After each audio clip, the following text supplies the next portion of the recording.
Tá aí o que você queria, Estatuto do Servidor, parte 3, Direito Administrativo. Ó, a gente está falando de proibições, né? Então, a gente está no artigo 243, é proibido ainda ao funcionário, a gente parou no vídeo passado no inciso 6º, agora a gente vai para o inciso 7º, e ele tem um probleminha, hein? Ó, então, o servidor seria proibido de incitar greves ou a elas aderir. Essa parte aqui é inconstitucional, porque o servidor público hoje pode fazer greve. Então, essa parte você risque, tá bom?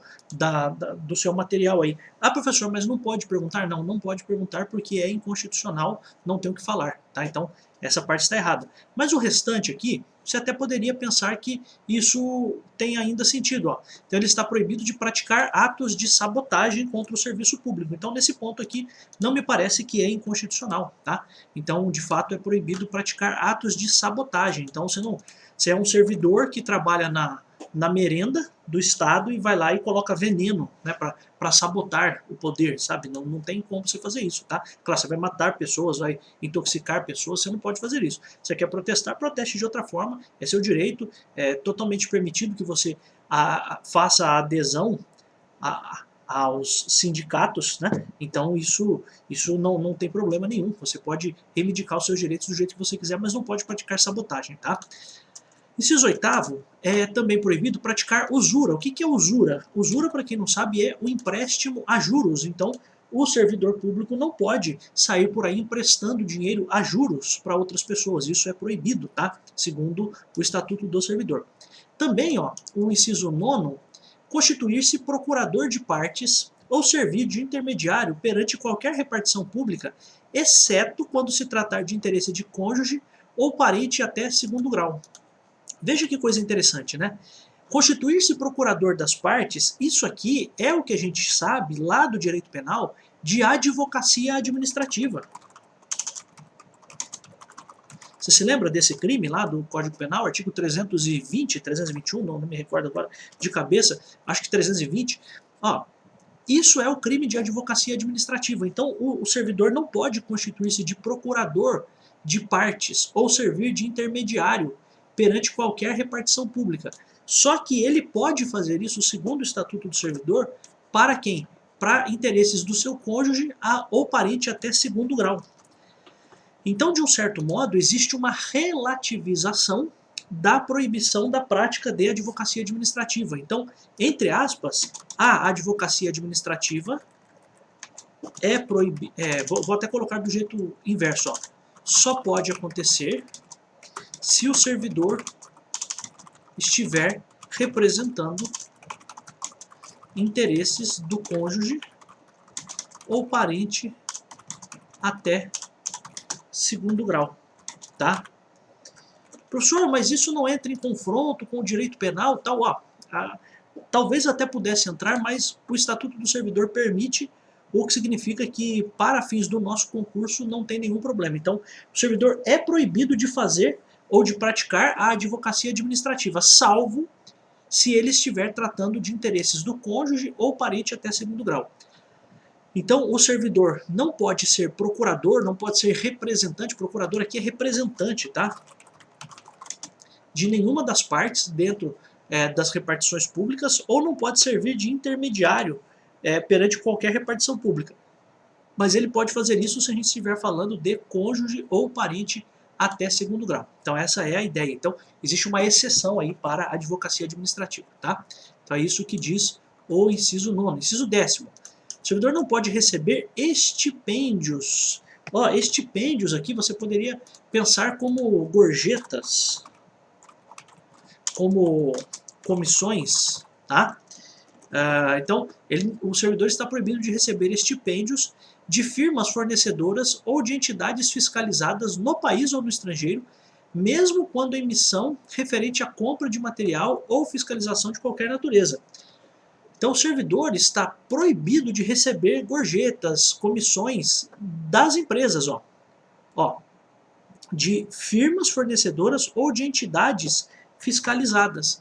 Então pensa que você é um fiscal estadual, você não pode receber nenhum tipo de gorjeta, nada relacionada a essa entidade que está sendo fiscalizada ou essa empresa que é fornecedora de um serviço, né?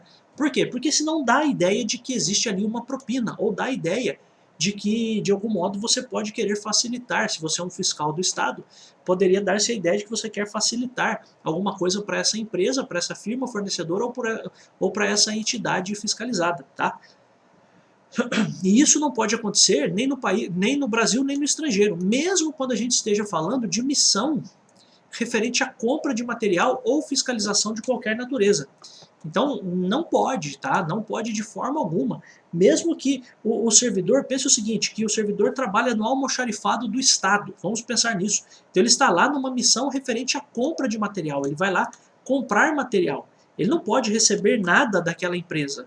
Porque, veja, às vezes o que acontece? A empresa fica tão feliz porque o Estado está comprando dela que vai lá e recompensa, dá uma comissão para o servidor do Estado que fez aquela intermediação, mas isso não pode acontecer, tá? Então não pode haver esse pagamento de gorjeta, de comissão, de premiação para nenhum servidor, tá? Então isso é proibido, tá? Então essa é a ideia, isso não pode acontecer. Quando você estiver fazendo compras e fiscalizações de empresas dentro do país ou mesmo no estrangeiro, tá? Então isso não pode acontecer, tá? Além disso, valer-se, o servidor é proibido de valer-se da sua qualidade de funcionário para desempenhar atividade estranha às funções, tá?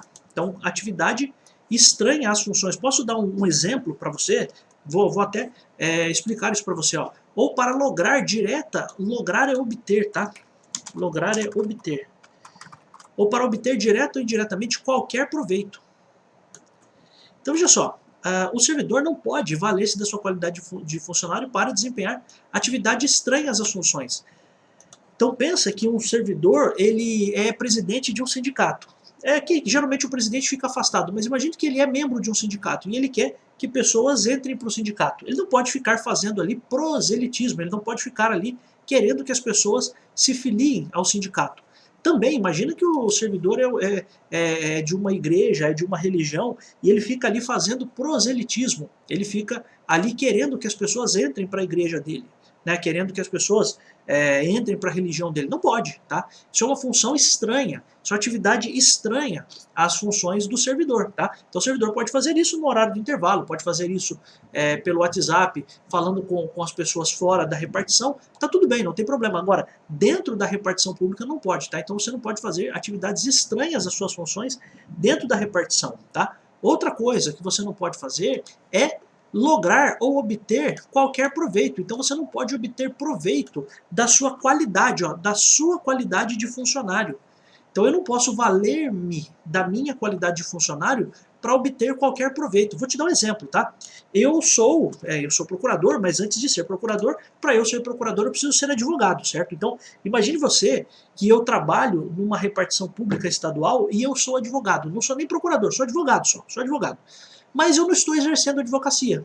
Aí o que eu faço? Eu vou lá na repartição pública, estou trabalhando lá como qualquer coisa, como fiscal, como escriturário, sei lá, alguma coisa, dentro da administração pública estadual, e aí qualquer pessoa que passa lá, eu vou lá e entrego o meu cartão. Ó, você precisar do advogado bom aqui, ó, sou eu, tá? Tá aqui o meu cartão. Veja, eu não posso fazer isso, porque eu estou usando da facilidade que eu tenho, porque as pessoas têm contato comigo, para distribuir o meu cartão de visitas, ou para distribuir o cartão da minha esposa, que seja, que é advogada. Então eu não posso fazer isso, tá? Então esse é o ponto. Eu não posso valer da minha qualidade de funcionário, eu não posso me utilizar da minha qualidade de funcionário para que eu exerça uma atividade estranha às funções de servidor, ou para que eu tente obter qualquer proveito. E às vezes aqui, o proveito pode ser um proveito lícito ou um proveito ilícito. Eu não posso obter nenhum proveito, tá? Então esse é o ponto importante. Então eu não posso sair por aí distribuindo o meu cartão de advogado ou o cartão da minha esposa de advogado para as pessoas dentro da repartição pública. Esse último aqui também está errado, tá? Então fundar sindicato de funcionários ou deles fazer parte, isso aqui é inconstitucional, isso aqui também pode riscar, porque isso jamais será perguntado para você, porque isso aqui não está de acordo com a Constituição, tá? Então aqui nós terminamos as proibições dos servidores, né? Então a gente viu aqui o que também ainda é proibido. Agora a gente tem uma observação daquilo que a gente falou, de o servidor ser cotista, etc e tal. Vamos buscar aqui, ó, o parágrafo, o inciso 4º, ó. Vamos até voltar aqui, ó. não está compreendida na proibição dos itens, quarto não, dos itens 1 e 6, ó, vamos lá voltar por item 6, ó. Itens 1 e 6, que são esses aqui, né? Itens 1 e 6 são aqueles de o servidor ser cotista, acionista, não sei o que, ter parte, parará. Então, ó, vamos colocar aqui, só para você se recordar deles, ó. Tudo isso aqui, todas essas proibições aqui, então não está compreendida na proibição dos itens 2 e 6, ó, tá trovejando, não sei se você tá ouvindo, aqui tá chovendo, hein, não sei onde você tá, se tá chovendo ou não, ó, não sei, né, não está compreendido, então não é proibido, portanto, não está compreendida na proibição dos itens 2 e 6 deste artigo, a participação do funcionário em sociedades em que o Estado seja acionista, bem assim na direção ou gerência de cooperativas e associações de classe ou como seu sócio. O que significa? Se eu fosse traduzir isso aqui para você, tudo que está de proibições dos incisos 2 e 6, eu vou até colocar pela ordem aqui, ó, incisos 2 e 6, participar da gerência, de administração de empresa, parará, tudo isso você pode relativizar, você pode deixar de lado quando? Quando você estiver falando de uma sociedade em que o Estado seja acionista, tá? Então o Estado é acionista. Então imagine, por exemplo, que você tem aqui, antigamente existia, né? Hoje não existe mais. Antigamente existia aqui o Banespa, Banco Estadual do Estado de São Paulo. Existia a nossa Caixa, nosso banco, que era um banco também estadual, né? Eu não sei nem se você é dessa época, né? Que foi depois comprado pelo Banco do Brasil e tal, mas antigamente existiam esses bancos. Aí qual é a grande questão? O grande ponto é, o servidor não pode ser gerente, não pode ser diretor, não pode ser administrador, não pode ter parte nessas empresas todas particulares. Mas se for uma empresa, se a gente estiver falando de uma empresa da qual o Estado é acionista, aí ele pode. Então essa é a questão. Também o servidor pode participar da direção ou da gerência de cooperativas e também de associações de classe. Associações de classe aqui, você poderia, por exemplo, colocar aqui a OAB, o CREA, seja lá o que for, tá? Que são associações que se referem a profissões, tá? Então veja só, o servidor, ele pode então ser sócio, pode ser até mesmo gerente, pode até mesmo ser administrador de uma empresa em que o Estado seja acionista. Olha que coisa louca. E também ele pode ser diretor ou gerente de cooperativa ou de associação de classe. E também ele pode, se for o caso, em vez de ser acionista, ele pode ser sócio dessas empresas, tá? Seja como acionista ou como sócio. Tá? Então, olha só, vamos fazer aqui uma observação. Vamos fazer aqui, ó, observação. Todas as proibições de o servidor ser sócio, gerente ou administrador de empresas particulares são deixadas de lado se essas empresas particulares tiverem também capital do Estado, tá? Então não é que é uma empresa totalmente pública, é uma empresa que tem uma parte, aquilo que a gente chama de sociedade de economia mista. Então o Estado tem uma parte daquilo. Então essa é a questão. O servidor também pode ser diretor ou gerente de cooperativas e de entidades de classe. É isso, tá? Que o parágrafo traz. Então, ao mesmo tempo, você já, de algum modo, está compreendendo isso, né? Você tem percebido que, por vezes, a gente vê a regra, depois a gente vê a exceção, né? Então, essa é a exceção. Então, qual é a regra? O servidor não pode ser gerente, não pode ser administrador, não pode ser nada, a não ser na condição de cotista, acionista, comanditário, beleza, tá tudo bem, tá tudo certo. Só que, se a gente estiver falando de uma entidade, de uma empresa particular, na qual o Estado tenha parte, na qual o Estado seja acionista, aí você muda de figura, porque aí você permite que o servidor também atue ali, tá? Então, essa é a grande questão. E além disso, você pode também ter o servidor na direção ou gerência de cooperativas ou de associações de classe. Então, o servidor pode participar, ó, vamos até, para você não se confundir, ó, o servidor pode ter participação em sociedades de que o Estado seja acionista, ou pode ainda ser sócio dessas sociedades em que o Estado seja acionista, e também o servidor pode ser diretor ou gerente de cooperativas e associações de classe. Essa é a ideia, tá bom? 244 é vedado, é proibido ao funcionário trabalhar sob as ordens imediatas de parentes até segundo grau, salvo quando se tratar de função de confiança e livre escolha, não podendo exceder a 2 o número de auxiliares nessas condições. Tenho a tendência, vou aqui fazer uma observação para você, tenho a tendência aqui de entender que também este artigo é inconstitucional por conta de uma súmula do Supremo Tribunal Federal, que é a súmula vinculante número 13 do STF. Tá? De toda forma, como agora a VUNESP de fato exclui a jurisprudência, etc., a gente vai apenas guardar isso, que é proibido ao servidor, ao funcionário, trabalhar sob as ordens imediatas de parentes até segundo grau. Salvo, então, a não ser no caso de função de confiança e livre escolha, não podendo exceder a 2 o número de auxiliares nessas condições. Ou seja, traduzindo,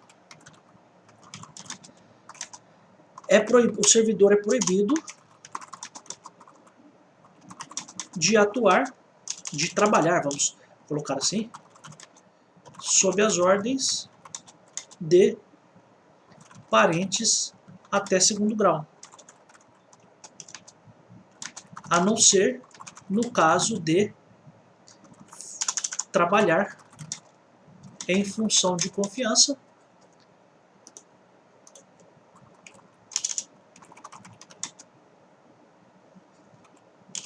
e livre escolha.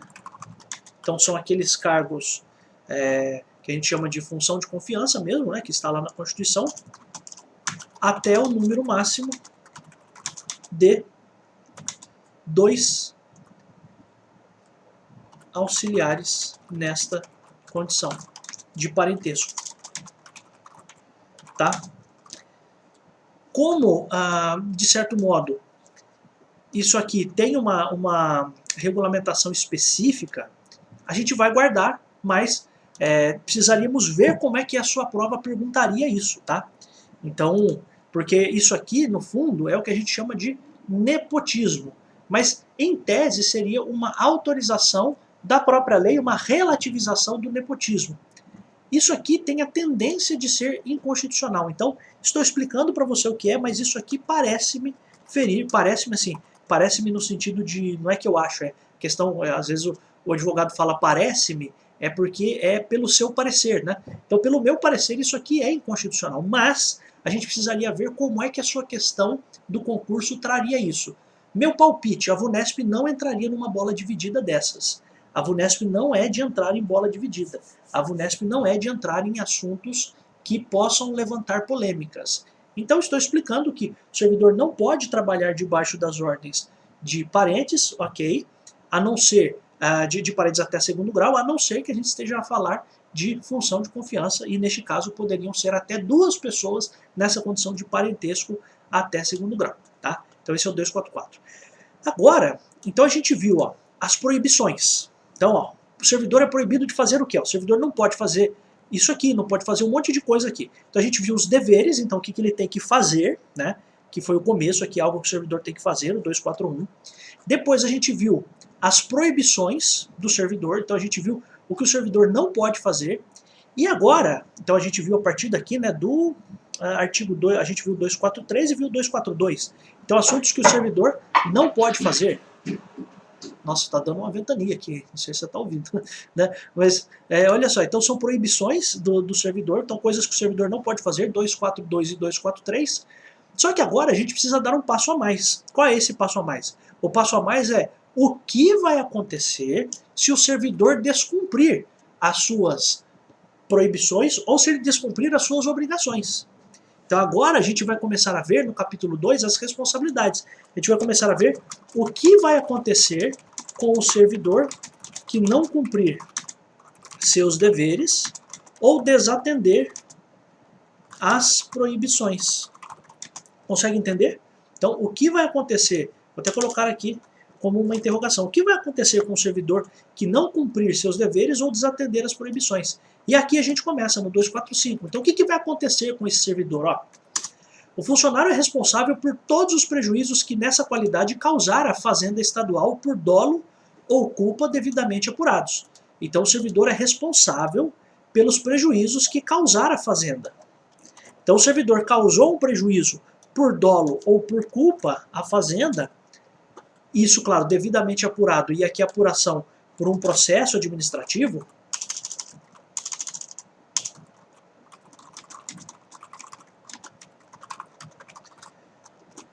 mas isso, de fato, isso deve ser apurado. Então, você faz o processo administrativo para apurar a responsabilidade pelos prejuízos que o servidor causou por dolo ou por culpa, com intenção ou sem intenção, tá? Aí agora a gente vai ver quais são as responsabilidades especialmente consideradas. Caracteriza-se especialmente, então, casos clássicos de responsabilidade, pela sonegação de valores ou objetos confiados à sua guarda, ou responsabilidade. Então, sonegação aqui é por esconder, por se negar a apresentar valores e objetos confiados à sua guarda ou responsabilidade, ou ainda por não prestar contas. Então, sonegação de objetos. Então, o cara recebe coisas e ele depois é cobrado por isso. Ele recebe um objeto, recebe um veículo, né, recebe um celular, recebe um computador, e ele não presta contas disso. Ele não apresenta isso, aliás, ou então ele não presta contas, né? Eu já estava me adiantando aqui. Ou então ele não presta contas, ou não toma as contas, ele não fiscaliza, na forma e no prazo estabelecido nas leis, regulamentos, regimentos, instruções e ordens de serviço. Então aqui a gente está falando de um servidor que não está nem aí para os bens públicos.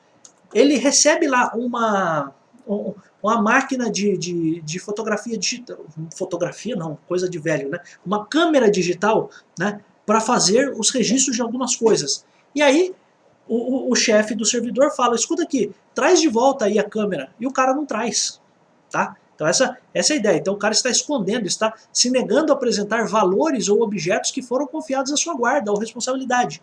Ou então por não prestar contas, ou então por não tomar as contas. Ou seja, o servidor é um fiscal, o servidor deve fiscalizar e não fiscalizou. Então aqui o servidor que não fiscaliza, quando assim o deveria fazer. Então o servidor que não fiscalizou quando deveria ter fiscalizado, tá? Então essa é a primeira situação de responsabilidade do servidor. Então olha só, o servidor sonegou objetos, sonegou valores, não prestou contas, ou então não tomou as contas, ou seja, não fiscalizou, ele vai ser responsabilizado. Também, olha só, inciso 2º, também o servidor é responsabilizado pelas faltas, danos, avarias, aqui avarias a gente poderia chamar de defeitos, tá? E quaisquer outros prejuízos que sofrerem os bens ou materiais sob sua guarda. Então, faltas, danos e avarias, defeitos, e quaisquer outros prejuízos que sofrerem os bens e materiais sob sua guarda, ou sujeitos a seu exame, ou fiscalização. Então é o caso do servidor que além de, porventura, ele não... que a hipótese do inciso 1º é o servidor que não mostra, né, esses objetos. O inciso 2º é o servidor que mostra o objeto, e sabe o que ele faz? Ele apresenta o objeto todo zoadão. O objeto está todo depenado. O cara chega lá, recebeu um carro do estado de São Paulo, e chega lá, o carro está todo depenado, está com a roda trocada, os caras trocaram até o volante do carro, trocaram até a manopla da marcha, sabe? Então não dá. Então o servidor responde pelas faltas, pelos danos, pelas avarias, pelos defeitos, por quaisquer prejuízos que os bens que estavam com ele sofreram, tá? Então essa é a ideia. Também, aliás, o inciso 3º diz pela falta ou inexatidão das necessárias averbações nas notas de despacho, guias e outros documentos da Receita ou que tenham com eles relação. Então, documentos da Receita são documentos fiscais, tá? Então, documentos documentos de arrecadação. Então aqui a gente está falando de um caso do servidor que responde porque ele fez, por exemplo, uma autuação de uma multa e não preencheu corretamente aquela autuação e não dá para o Estado cobrar.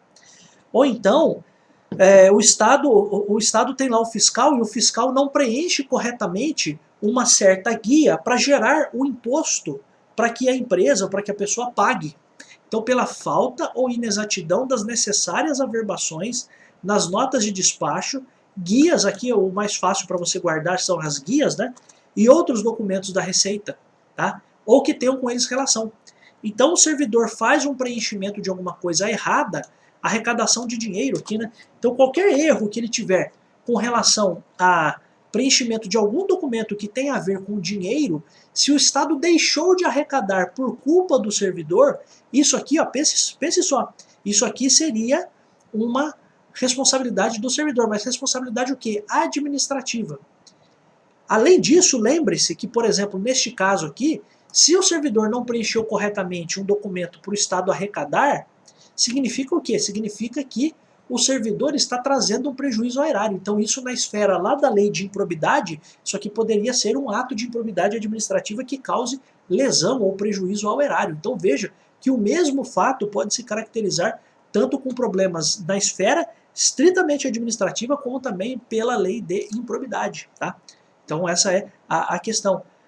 Então o servidor preencheu alguma coisa errada. E guarde aqui, ó, falta ou inexatidão de informações, enfim, né, de averbações nas notas de despacho, guias e outros documentos de receita, ou que tenham com eles relação. Então guarde isso, essa situação em que o servidor preencheu alguma coisa errada e isso se destinaria a uma arrecadação, seja para cobrar uma multa, para cobrar um tributo. O servidor preencheu isso errado, não fez do jeito certo, faltou alguma informação ou colocou informações erradas, inexatas, o servidor responde. E a última, né? O servidor também responde por qualquer erro de cálculo ou redução contra a Fazenda Estadual. Então aqui, na verdade, já não é preencher a guia errada, como é o inciso 3º. Aqui é o erro de cálculo mesmo. Então o servidor está lá calculando, o servidor estadual está calculando o IPVA, que é um tributo estadual, e aí ele erra no cálculo. Então o servidor, se apurar quem for o servidor que foi o responsável por isso, ele responde, tá? Então essa é a questão. Então o funcionário é responsável pelos prejuízos. E aqui a gente tem a indicação de casos em que há prejuízo. Então, não apresentou, ele só negou objetos, ele não prestou contas, ele não tomou contas, houve danos nos objetos, ele não preencheu os objetos, ele não preencheu as guias, desculpe, não preencheu as guias, os documentos de arrecadação de modo correto, ou ele fez um cálculo errado. Então tudo isso aqui causa dano ao erário, causa dano aos cofres públicos. Então, pelo artigo 245, o servidor tem que reparar esse dano. Além disso, a gente fazendo agora um paralelo, além disso, este fato também enseja uma punição pela lei de improbidade administrativa por haver prejuízo ao erário, tá? Artigo 246. O servidor que adquirir materiais em desacordo com disposições legais e regulamentares será responsabilizado pelo respectivo custo. Ó, então o servidor que adquirir materiais em desacordo com a lei vai ser responsabilizado pelo respectivo custo, sem prejuízo das penalidades disciplinares cabíveis, podendo-se proceder ao desconto no seu vencimento ou remuneração. Olha que coisa louca. Então o servidor comprou alguma coisa errada, comprou alguma coisa fora da lei, primeiro ele vai ter que pagar. Então olha só, servidor comprou algo fora da lei, o que vai acontecer? Terá que pagar, e para isso pode haver desconto em sua remuneração e sofrerá penalidade disciplinar, tá? É isso. Então, o servidor Joãozinho comprou alguma coisa fora da lei. O que vai acontecer com ele? Joãozinho, servidor do Estado. O que vai acontecer com ele? Ele vai ter que pagar, e para ele pagar pode ser, inclusive, descontado no seu vencimento e pode sofrer penalidade disciplinar, tá? 247. Nos casos de indenização, a fazenda estadual, a gente até já viu aqui em cima, entenda, a fazenda estadual é o nome que a gente pode dar para os cofres públicos do estado de São Paulo, tá? Então, por exemplo, eu sou procurador da fazenda de um município, então eu sou procurador, eu sou defensor da fazenda municipal, eu sou procurador, eu represento em juízo a fazenda municipal, a fazenda pública municipal. Então aqui fazenda estadual são os cofres públicos, tá? Estaduais, tá? Então é sempre importante dizer isso. A fazenda estadual a gente poderia dizer cofres públicos do estado, tá? Então nos casos de indenização à fazenda estadual, o funcionário será obrigado a repor de uma só vez. Então indenização, ó. No caso de indenização ao estado, o funcionário será obrigado a repor de uma só vez a importância do prejuízo causado em virtude do alcance, desfalque ou remissão ou omissão em efetuar o recolhimento ou entrada nos prazos ilegais. Então, olha só. Qual é o ponto? Isso aqui, cara, cheiro e jeito de concurso, hein? Ó, a gente vai até fazer uma indicaçãozinha aqui, uma pequena separação, tá? Ó, nos casos de indenização, o servidor tem que repor. Então vamos lá, primeira coisa, guarde uma situação importante aqui. Quando o servidor adquirir materiais, ele vai ter que pagar, ok. E ele vai ter que pagar e pode ser descontado da sua remuneração, ok, isso é o 246. Comprou coisa errada, pode descontar da remuneração, isso é o 246. O 247 está dizendo o seguinte, ó. Indenização à fazenda, o funcionário tem que repor de uma só vez a importância do prejuízo causado. Tá? E esse prejuízo aconteceu em virtude de alcance, de desfalque, de remissão, de omissão, tal, tá tudo bem. Então aqui, alcance é até onde chegou a dívida, o desfalque é o quanto perdeu, remissão é o perdão que ele concedeu, que não deveria ter sido dado para uma dívida, ou a omissão, então ele não preencheu corretamente e tal. Ponto aqui, o principal é o seguinte, você não precisa nem saber o que é isso aqui, você precisa só guardar o seguinte, que no caso de indenização, o servidor tem que repor de uma só vez o prejuízo. Fora dos casos do artigo anterior, então, ó, fora dos casos, então fora os casos do artigo anterior, a importância da indenização poderá ser descontada do vencimento ou remuneração não excedendo o desconto à 10ª parte. Ou seja, guarde uma coisa. Fora os casos do artigo anterior, significa quando não for o caso de indenização à fazenda estadual, então, quando não for o caso de indenização à fazenda estadual, isso aqui cai muito em concurso, a importância da indenização poderá ser descontada do vencimento ou remuneração, não excedendo o desconto a 10ª parte do valor destes. Então olha só, quais são os casos aqui? São esses casos aqui, ó, alcance, desfalque, remissão ou omissão. Ó. Alcance, desfalque, remissão ou omissão. Então vamos fazer aqui só uma observação aqui, ó.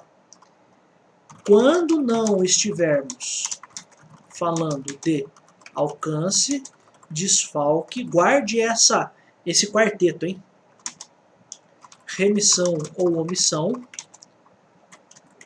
Então, observação, né? Quando nós estivermos falando de alcance, desfalque, remissão ou omissão,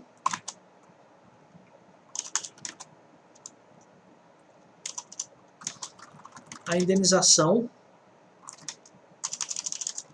à fazenda estadual pode ser descontada até o montante de 10%, 10ª parte da remuneração, vamos colocar assim. Então, o que eu quero que você guarde aqui, quando a gente não estiver falando de alcance, desfalque, remissão ou omissão, pode haver o desconto mensal, no máximo de 10% do quanto o cara ganha. Professor, e se for caso de alcance, desfalque, remissão ou omissão? Aí é de uma vez só. Então como é que você responde a questão? A questão vai dizer para você. Se a questão estiver falando de alcance, desfalque, remissão ou omissão, a gente está falando de uma situação em que isso precisa ser de uma só vez. De uma só vez. Se a gente não estiver falando, então, fora dos casos do artigo anterior, que são alcance, desfalque, remissão ou omissão, aí nestes casos, o que a gente pode fazer? Pode fazer um desconto de até 10%. Tá? No caso do item 4, parágrafo único, do 245, então a gente está falando aqui, ó, cálculo, erro de cálculo ou redução, então, parágrafo único do 245. Então, no caso de erro de cálculo, vamos até colocar aqui, caso de erro de cálculo, não tendo havido má fé, então não tendo havido má fé, então o cara não teve realmente má fé, foi algo culposo, então não foi algo doloso, então não foi algo doloso, mas culposo, será aplicada a pena de repreensão e na reincidência a de suspensão. Olha que coisa interessante aqui. Então olha só, erro de cálculo, até tem a indicação mais clara aqui, né? Erro de cálculo ou redução contra a fazenda,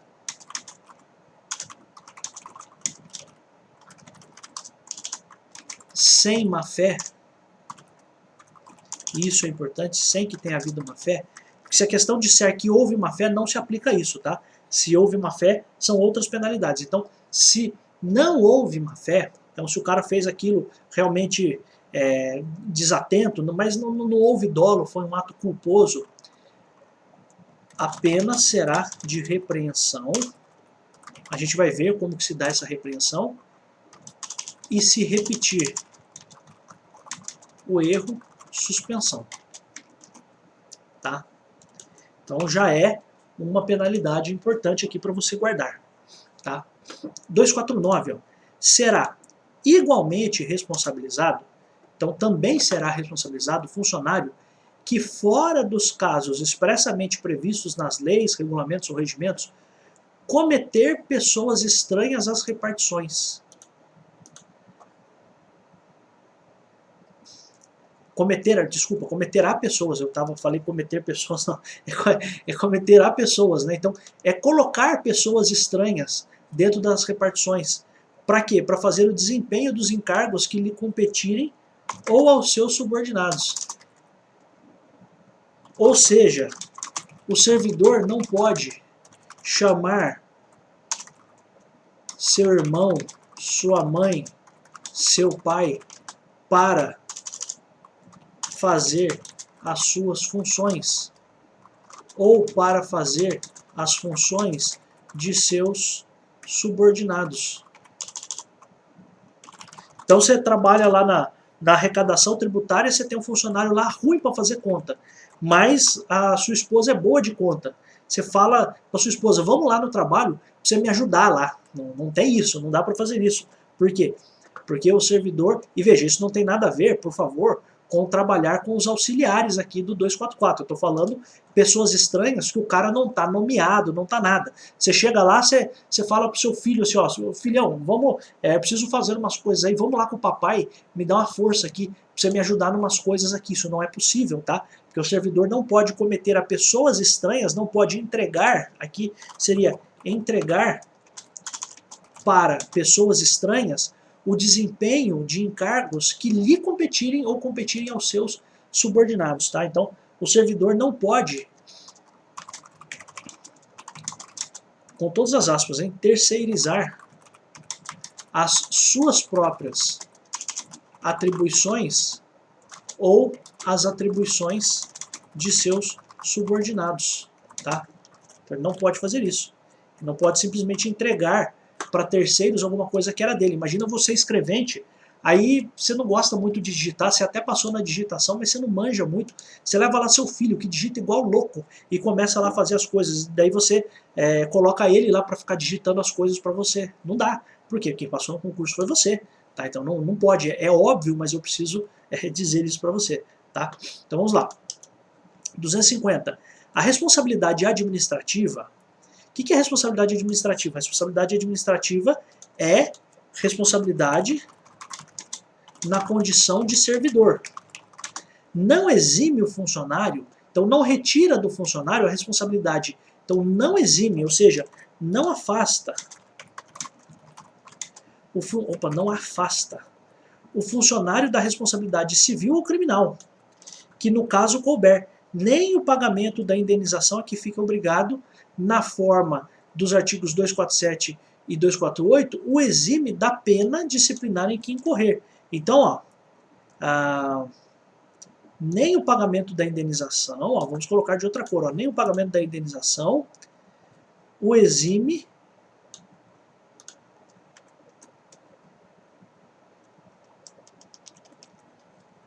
da pena disciplinar em que incorrer.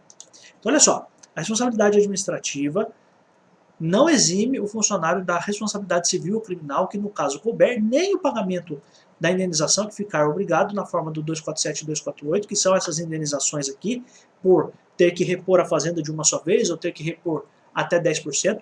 Isso aqui não retira o dever de o Estado também punir administrativamente o servidor. Então a gente poderia dizer assim, ó, é possível, vou até colocar sem sublinhar, é possível, ao mesmo tempo, responsabilização administrativa, civil e criminal, é possível punir o servidor mesmo que ele já tenha feito o pagamento da indenização. Só vou fazer uma conferência aqui, achei estranho aqui, o exame da pena disciplinar. Aqui eu acho que seria o exime, né? Mas tudo bem. Realmente o texto lá, eu achei que tivesse alguma coisa errada aqui, mas realmente o texto lá fala o exame. Eu acho que poderia ser o exime da pena disciplinar em que incorrer, mas tudo bem. A ideia principal aqui, também se fosse o exame, teria o mesmo sentido, né? De você examinar, de você verificar qual a pena que essa pessoa vai sofrer. Mas ó, só para que você entenda, é possível ao mesmo tempo responsabilização administrativa, civil e criminal, isso a gente já viu em várias situações, vimos lá no direito constitucional, vimos na parte da lei de improbidade, estamos vendo aqui de novo. Então sempre pode haver a responsabilização nas três esferas. Além disso, é possível que o servidor, mesmo que já tenha feito o pagamento da indenização, que ele ainda seja punido, essa é a questão importante, tá? Aí o parágrafo 1º reforça isso, ó. A responsabilidade administrativa é independente da civil e da criminal. Ou seja, mesmo que o servidor seja absolvido criminalmente, ele pode ser condenado administrativamente. É isso que eu quero que você entenda, tá? Então vamos colocar aqui, ó.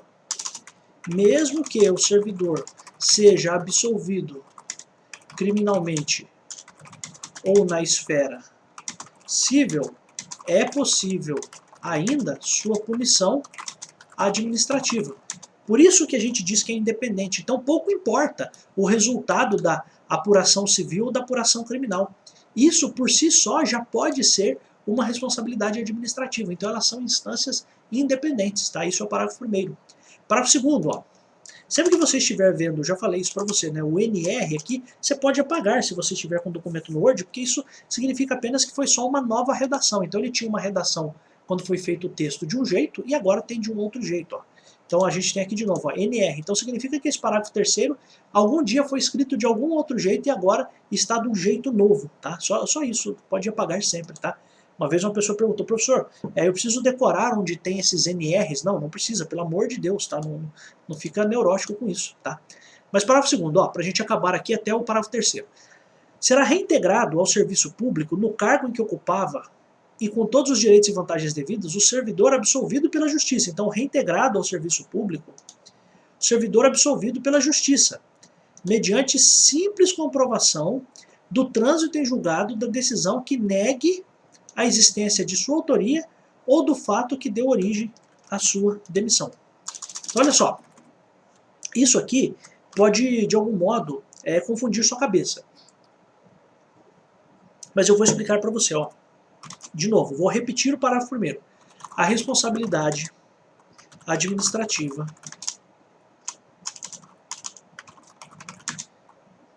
é independente da criminal ou civil. Tudo bem. Isso significa que o servidor absolvido na esfera criminal, por exemplo, pode ser, mesmo assim, condenado na esfera administrativa. Porém, existe uma situação em que o servidor que foi absolvido na justiça terá também absolvição administrativa.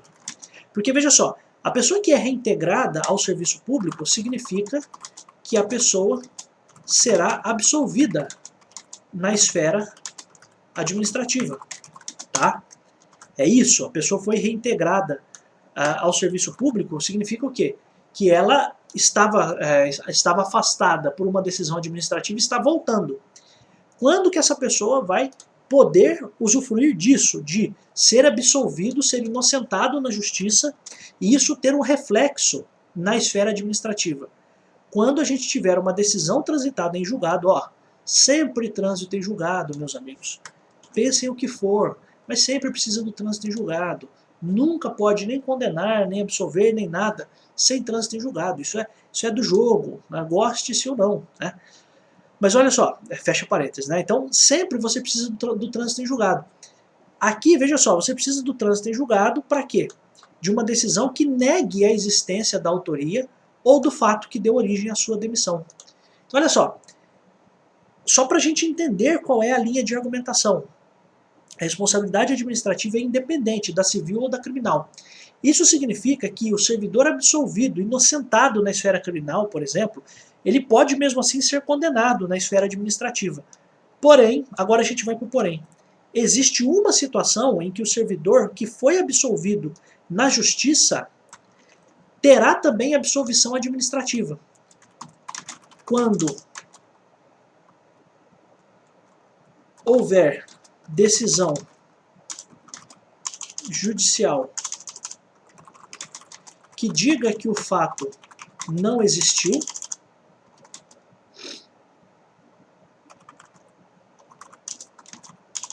ou quando houver decisão judicial que diga que aquela pessoa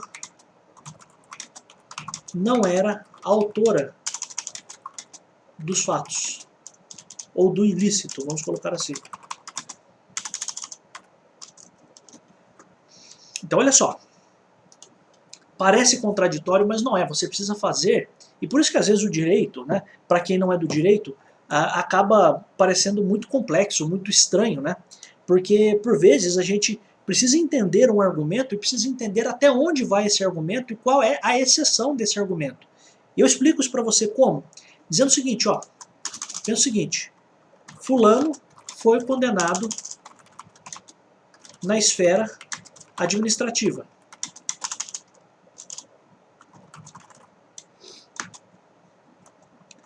Porém, e foi demitido, vamos até colocar aqui, e foi demitido.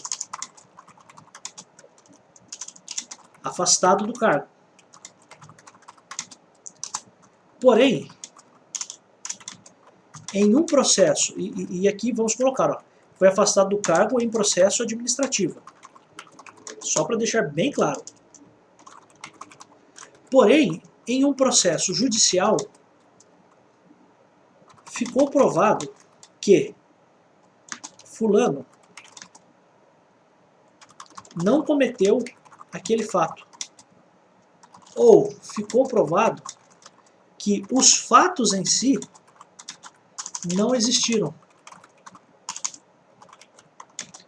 Neste caso, fulano será reintegrado ao serviço público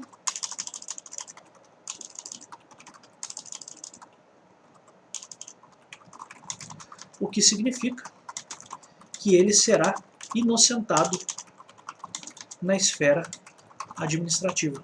É isso. Então o fulano foi condenado na esfera administrativa e foi demitido. Porém, em um processo judicial ficou provado que o fulano não cometeu aquele fato, ou ficou provado que os fatos não existiram.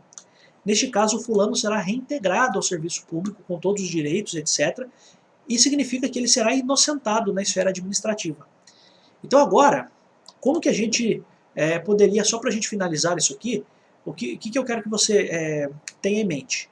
Que a esfera administrativa é independente da civil ou da criminal, mas se a gente tiver um processo civil ou criminal que diga que o fato não existiu, ou que diga que aquela pessoa não foi o autor daqueles fatos, isso tem força suficiente para refletir, para ter um reflexo na esfera administrativa. Então o servidor será reintegrado ao serviço público no cargo em que ocupava com todos os direitos e vantagens, quando o servidor for absolvido pela justiça mediante simples comprovação do trânsito em julgado, da decisão que negue a existência da autoria. Então a pessoa não é autor dos fatos, a pessoa não foi autora dos fatos, ou então do fato que deu origem à sua demissão. Então os fatos não existiram.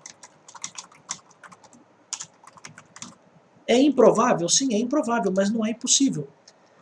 Então se o cara conseguir provar na justiça que não era ele o autor dos fatos, ou se ele conseguir provar na justiça que aqueles fatos não aconteceram, aí essa decisão judicial vai ter um reflexo na esfera administrativa. Só para a gente finalizar, o último parágrafo aqui diz o seguinte: o processo administrativo só poderá ser sobrestado aqui é suspenso, paralisado, para aguardar decisão judicial por despacho motivado da autoridade competente para aplicar a pena. Ou seja, só é possível suspender o processo administrativo com a finalidade de se aguardar o resultado de um processo judicial quando houver despacho fundamentado da autoridade que aplicaria a pena. Qual é a questão do concurso aqui? O processo administrativo só poderá ser sobrestado para aguardar decisão judicial por despacho motivado da comissão. Não, é o despacho da autoridade competente. Você vai ver que o processo administrativo, a gente vai ver mais adiante, que o processo administrativo, ele primeiro faz-se uma apuração por uma comissão. Essa comissão é que manda para a autoridade dar a decisão dela. Então será essa autoridade competente para suspender. Só poderá ser sobrestado e aqui suspenso para aguardar uma decisão judicial se houver um despacho motivado de quem? Da autoridade que daria a pena. Professor, quando isso acontece? Imagine que você tem, porque você sabe que a apuração administrativa, ela tem um limite, então não dá para você por vezes fazer em todos os casos uma perícia, para você fazer algumas verificações que você só conseguiria fazer num processo judicial, porque você tem uma estrutura muito maior. Então pode ser que a autoridade administrativa diga o seguinte: vamos parar o processo administrativo para aguardar o resultado da decisão judicial, porque lá eles vão fazer uma perícia, eles vão fazer uma reconstituição dos fatos, eles vão fazer um monte de coisas a mais do que a gente teria estrutura para fazer aqui. Então vamos esperar decidir lá na justiça. Por quê? Porque se lá na justiça disser que os fatos não aconteceram, né, que os fatos não existiram, ou se lá na justiça disser que a pessoa não foi autora dos fatos, eu aqui na autoridade, eu aqui no processo administrativo, na condição de autoridade administrativa, não posso condenar essa pessoa se a justiça disser que esses fatos não aconteceram, ou eu não posso condenar essa pessoa se a justiça disser que não foi aquela pessoa que foi o responsável por aqueles fatos. Então, por mais que, e aí é o que eu quero que você entenda, precisa-se de um bom senso. Por quê? Por mais que exista, independência das instâncias administrativa, civil e criminal, por vezes é possível esperar o resultado de um processo judicial civil ou criminal para julgar o processo administrativo. Então, por quê? Porque é possível que, num processo judicial, seja civil ou criminal, você tenha muito mais estrutura para resolver, para fazer uma apuração daquilo. Então, veja só, é possível que a autoridade que vai aplicar a pena saiba que isso também está sendo investigado na esfera civil ou criminal, portanto, está sendo apurado na esfera judicial, e essa autoridade administrativa diga o seguinte, ó, vamos parar tudo, vamos suspender aqui o nosso processo administrativo, o nosso processo aqui na nossa repartição, e vamos esperar para ver o que a justiça fala? Vamos esperar para ver qual é o posicionamento do Poder Judiciário sobre isso? Porque se o Poder Judiciário disser que os fatos não aconteceram, ou se disser que não foi aquela pessoa a autora dos fatos, aí facilita para a gente, porque aí a gente absolve o servidor, porque a justiça já disse. Então a gente não pode ir contra o que a justiça está dizendo sobre esses dois aspectos, de ter o fato acontecido ou não, ou de ser a pessoa a autora dos fatos ou não. Então vamos esperar. Então é isso que diz o parágrafo 3º. O processo administrativo só poderá ser sobrestado para aguardar decisão judicial, e você aguarda essa decisão judicial porque a justiça pode ter mais estrutura para aquilo, para apurar aquilo. Você faz isso quando? Por um despacho motivado da autoridade competente para aplicar pena. Não é por um despacho da comissão, por uma decisão da comissão, não. É o despacho da autoridade. Então imagine que neste caso a autoridade competente para aplicar a pena é o secretário de governo. Então será o secretário, a autoridade, a dar esse despacho mandando suspender o processo administrativo até resolver o processo judicial. Essa é a questão. Meus amigos, você sabe que eu tenho a turma de exercícios, e na turma de exercícios eu trago questões, logicamente, às sextas-feiras, e 20 questões no total, né, de assuntos que são tratados aqui no canal, e no domingo eu mando para você um gabarito com as respostas, e eu mando também, claro, um vídeo. E o mais interessante é o vídeo, porque às vezes é muita coisa para ler, é muita coisa para ver. Às vezes você assistindo os meus vídeos de correção, você já consegue, realmente até por conta do tempo, você já consegue fazer uma boa revisão dos assuntos que são tratados aqui no canal, e são assuntos, claro, que cairão na sua prova, cairão no seu concurso. Se você tiver interesse, me mande uma mensagem aqui embaixo, e eu te passo todas as informações pelo WhatsApp de como você fará isso, de como você realmente pode ter acesso a esse conhecimento, a esse conteúdo, tá? Isso é muito interessante, a gente já tem centenas de pessoas em vários grupos lá de WhatsApp, eu mando sempre nos grupos de WhatsApp essas questões, mando as questões e mando depois o vídeo de correção só para quem é dessas turmas de correção.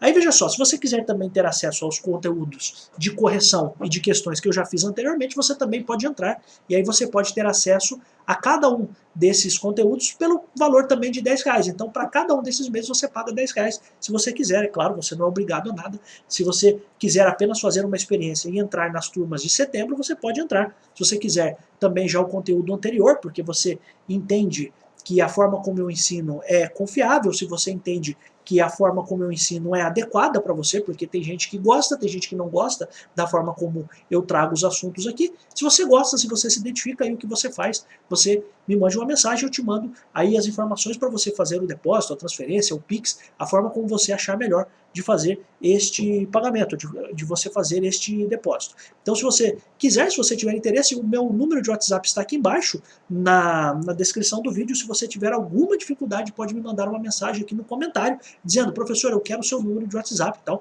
que eu já te mando por lá, eu leio todos os comentários, e por isso mesmo, inclusive, eu só tenho a agradecer as pessoas que comentam, porque quando você comenta o vídeo tem um alcance maior, porque o YouTube entende que o vídeo está tendo repercussão, que o vídeo é importante para a plataforma. Quando você curte também, quando você compartilha, quando você deixa as propagandas rolarem, isso ajuda muito o crescimento do canal, você não tem noção. Eu comecei do absoluto zero.